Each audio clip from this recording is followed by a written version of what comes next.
Okay, so I'm excited to just chat for a few minutes about developing a homeschool vision. And this is going to be so key to your success as a homeschool family. There are so many ways to be successful at homeschooling. And if you're starting out and you feel like, oh, I've got to do classical education or I'm going to fail my kids, or I have to do Charlotte Mason and it has to be perfectly pure Charlotte Mason, or I'm going to fail my kids, you might fail them anyway because you are relying on a method instead of a vision. And there are a lot of ways to develop well-educated children. There are a lot of ways to develop children who are excited about life and learning, but partly it's about you as a family having a vision. John Taylor Gatto said, families have to have a vision. They have to have a reason for getting up in the morning. I've shared it before, but William Rauer, this Berkeley professor of education, said all the learning necessary for success in high school could be learned in only 2 or 3 years of formal skill study. John Taylor Gatto said 50 hours of study in the basic skills. And so these early years of homeschooling are a perfect time. They're this beautiful time to actually pour into your children what you care about.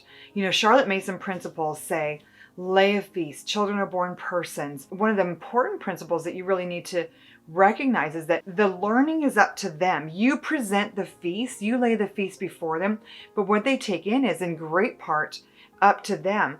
And so as a family, as you're planning out your homeschool year, it's really important that you figure out, what is our family about? Because there doesn't have to be this exact list of books that you have to read. These exact books, these are the living books, or you've missed it. You know, living books implies a living standard of what these books are. So what were living books in Charlotte Mason's time, there might be living books that actually appeal to the spirit and soul of your child even more now. You know, one of the last principles of Charlotte Mason, I'm going to just read it. It says, we allow no separation to grow up between the intellectual and spiritual life of children, but teach them that the divine spirit has constant access to their spirits and is their continual helper in all the interests, duties, and joys of life. So if you're trying to present a Charlotte Mason education to your children, and yet you're relying on almost like dead works, almost a list of books that were done 100 years ago, and that is exactly what you think it has to be about, you might be missing the boat a little bit. Charlotte Mason is saying we have to rely on the divine spirit, both for ourselves and our children. And so there's an element of, as a family, deciding, okay, so I want to do, you know, I love Charlotte Mason's emphasis on beauty and on poetry and the emphasis on spreading the feast. But how can I do that for my family? Because every family is unique, and what appeals to one family, the stories that spark joy and imagination in one family may not be the same stories that spark joy and imagination in your family. So, you know, when we look at this idea of raising children with vision or developing our own family vision, we have to think about why. You know, Ivan Illich, a philosopher and priest, probably Illich because it's Russian, he said, school is the advertising agency which makes you believe you need society as it is. And so even as homeschoolers, we have to be careful that we're not buying into an advertising agency that says there's only one way to do this. And if you don't do it this way, then you're probably going to fail your family or your kids. We are all unique.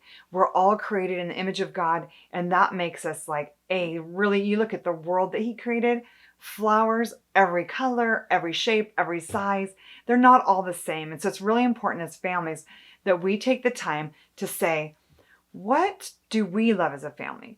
What are the stories that get us excited? Because if you take one person's list of books, it just might not be the list of books that gets you and your family excited. So as a family, we have kind of taken time in the beginning of our school year, every year to say, okay, what worked last year? What was exciting for us last year? What did we really enjoy about our last school year?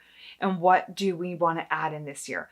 We took time as a very young family to really think about our long-term vision. And you can download a free family vision plan at thepeacefulpress.com, because I think that when we start to write down, okay, our family gets excited about missions, we get excited about gardening, we get excited about travel. And so then the books that we read out loud are going to be kind of geared towards that.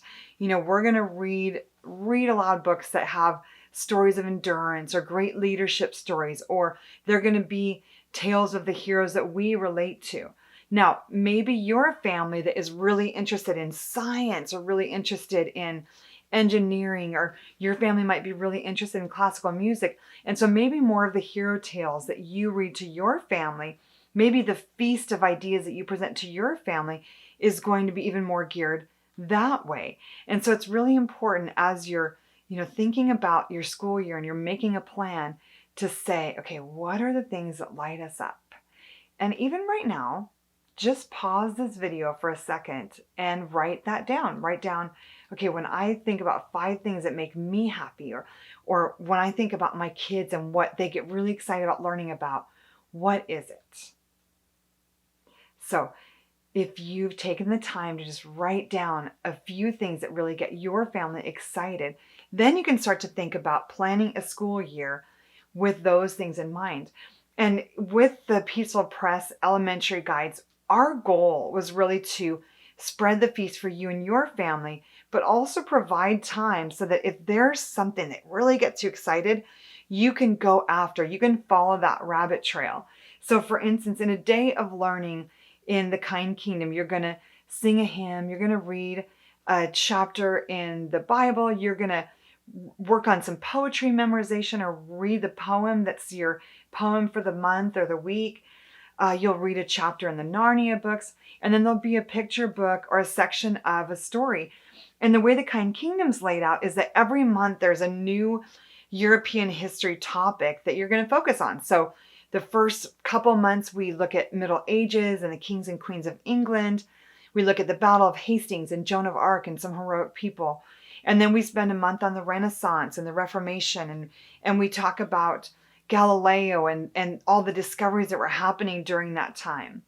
And then we spend some time on World War I and nursing and flight and all the interesting technology that was being developed at the time. And then we spend a month on World War II, and we look at all the countries in Europe and how they were affected by that and how people could have done better and how people learned to forgive after those horrific events. So we present all these topics, we present this feast, but what we give you as a family is we give you time. We've presented a feast, we've presented art and poetry and some living books, but we've also not overwhelmed you with 20 books that you have to read in a day or 20 different passages that you're going to have to read, where if your child says, ooh, this is really interesting to me, how after World War II, people came in and helped those countries in Europe. I want to research other people who went in and helped. Or if your child says, I am really excited about learning about knights, can we spend some more time researching knights? There's going to be some time in your schedule that you can chase that spark with your children, because this is our one little chance. We get these early years where we can really follow delight-led learning. There's so much different research that says, Finland, the compulsory school education isn't even until age 7. Charlotte Mason said these first 6 years should be a quiet growing time. There's a list from Harvey and Lori Bluedorn at the triviumpursuit.org that says 10 things to learn before age 10.